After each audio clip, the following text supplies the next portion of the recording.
Hello and welcome to Daily Records. I am Tommy Burton and we are doing Guitar Heroes. And this is one that we were bound to get to sooner or later. So we're going to go ahead and do it now. I know you've all been waiting for this. This is Tommy by The Who. Anyway, Pete Townshend, the guitar player and primary composer, released on May 23rd, 1969. This is the rock opera, the fourth studio album by The Who. And this is pretty much composed by Pete Townshend, guitar player and writer. And this was the album that pretty much put The Who on the map. It's about a deaf, dumb, and blind boy. And it's spiritual. It deals with a lot of really personal issues, abuse, and things of that nature. Now, Pete sort of started studying the works of Meher Baba, and he was trying to put that music, those spiritual teachings into music.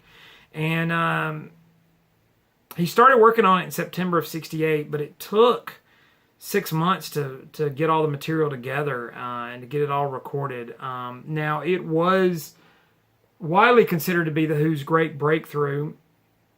And as time has gone on, some of the sort of critical wow has gone away. A little bit of that's diminished because some of the cracks in the story have started to show through. But at the time of the release, this was a big time breakthrough album. The band toured behind it and played the thing in its entirety live, particularly at Woodstock, the Isle of Wight Festival. Everyone knows about Leeds, one of the great live recordings.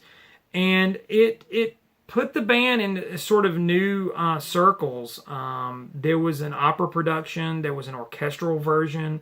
Of course, the film that came out, that came out later on in the 70s. And it even went on to become a Broadway musical in the early 90s. So it definitely has had far-reaching influence and implications. Now, the plot of this thing is really loose, and there's a lot of different interpretations of it. But it basically revolves around a British Army captain. He goes missing. They think he's dead. His wife, his widow, gives birth to Tommy. Now, Captain Walker comes back, and he discovers that his wife has found a new lover. The captain murders the man in an altercation. Of course, in the movie, it's the other way around. Tommy sees this, but she basically says, no, you didn't see any of it, and you can't tell anyone. And so he becomes deaf, dumb, and blind. And so he relies on this sort of imagination. And they try to find different people to cure him. There is different tracks like The Acid Queen. And so they become really frustrated that he's never going to find religion.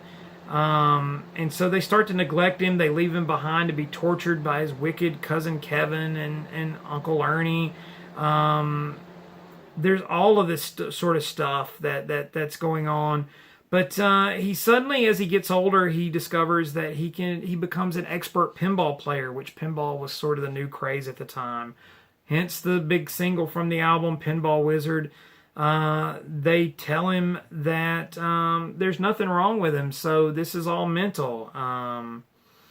So he starts looking at his reflection in this mirror, and finally they smash this mirror, and it takes away the mental block that's keeping him in this thing. But as a result of being a pinball wizard, he becomes this sort of pseudo celebrity, and there's this religious movement behind him.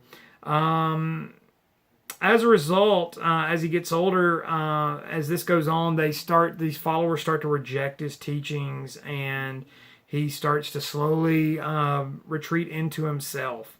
And so he goes back to his old ways. You know, and I understand the sort of critical reevaluation. a lot of people won't even say it's the first rock opera. A lot of people give credit to that. But musically speaking, it is ambitious, and it is a fine album in and of itself. There's nothing wrong with Tommy.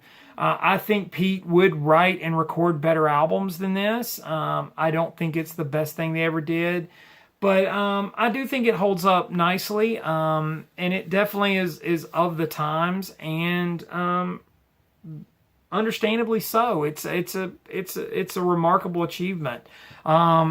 And it brought rock music to new audiences and to new levels of appreciation amongst like serious listeners. And it did feature, like I said, a very ambitious sort of storyline and themes, and musically, very much in the vein of classical composition, but in sort of limited to the 4-piece rock band or 3-piece rock band, really.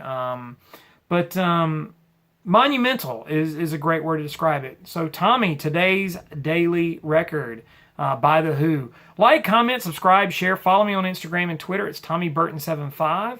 Love interacting and hearing from you guys. In the meantime, I'll see you all again tomorrow with another daily record.